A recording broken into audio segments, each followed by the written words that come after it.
Given this week's events, I figured now was a good time to talk about the downfall of the Migos because as a millennial who loves them, it was not supposed to be like this. So let's get into it.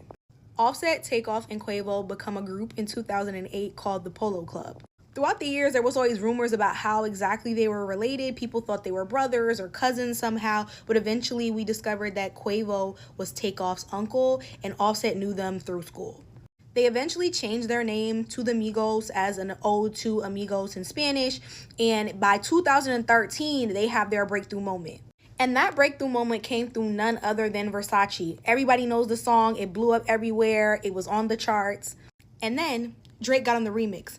And if we remember anything about Drake at this time, is that if Drake got on your remix, you were certified going to move up to the next level of your career. It was done with. And I remember when this dropped, everybody was so excited for them.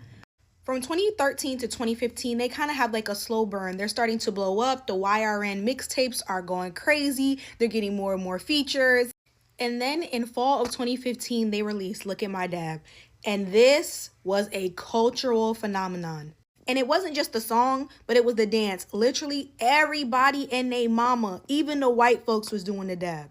And just to emphasize what a big moment the dab was, this is an article from E! News in 2016 talking about the cultural overload that the dab was to the point that it was being featured on the Script spelling bee. This was the moment that the Migos went from a black cultural staple to household names and mainstream artists. In fall of 2016, they signed to Kanye's Good Music, and a month after that, Bad and Bougie drops.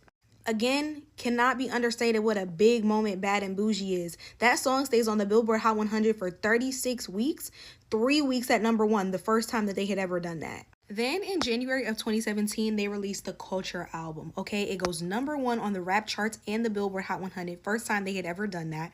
It goes platinum within 7 months. Obviously, you had the lead single Bad and Bougie, but then you had the follow-up singles with T-Shirt and Slippery. As someone who was in college at this time, baby, this album brings back so much nostalgia, like it's so good.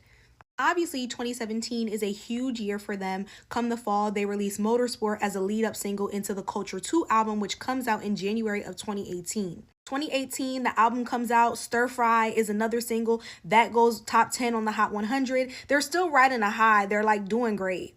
They kind of like take the year off in a sense in 2019, and then they're gearing up to release the Culture 3 at the top of 2020, but then obviously COVID happens. They decide to delay the album, then they say, oh, we're going to change the name of the album, and there's a lot of back and forth at this time, but they finally released the album in July of 2021. But in 2022, this is where things get really messy. Yeah. Quavo and Saweetie were in a very public relationship from 2018 to 2021. When the group disbands in 2022, there are rumors that it happened because Offset messed with Saweetie. Now, this has never been confirmed, but I will say that Cardi has heavily been implying that this happened.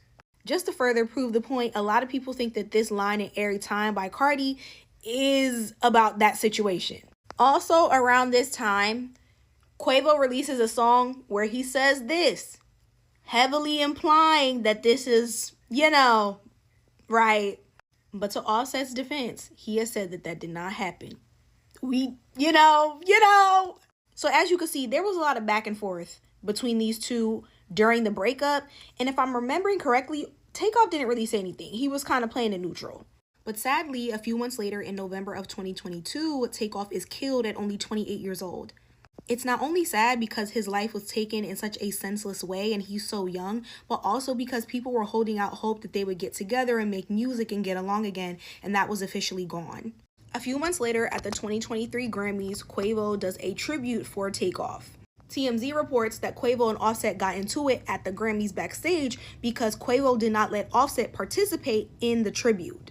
Offset did deny this happening, but again, you never know.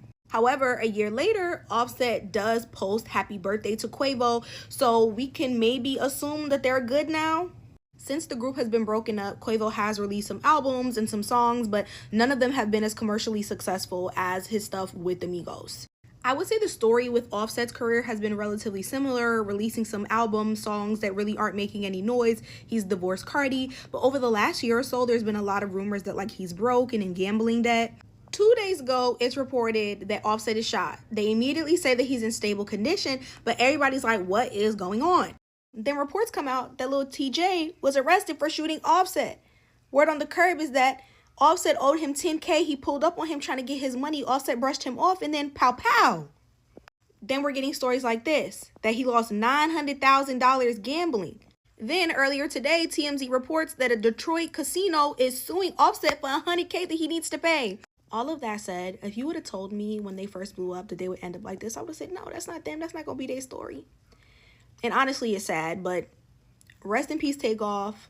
Glad they're getting along again. And I hope that Offset gets this money situation figured out. You got kids. You can't be getting shot.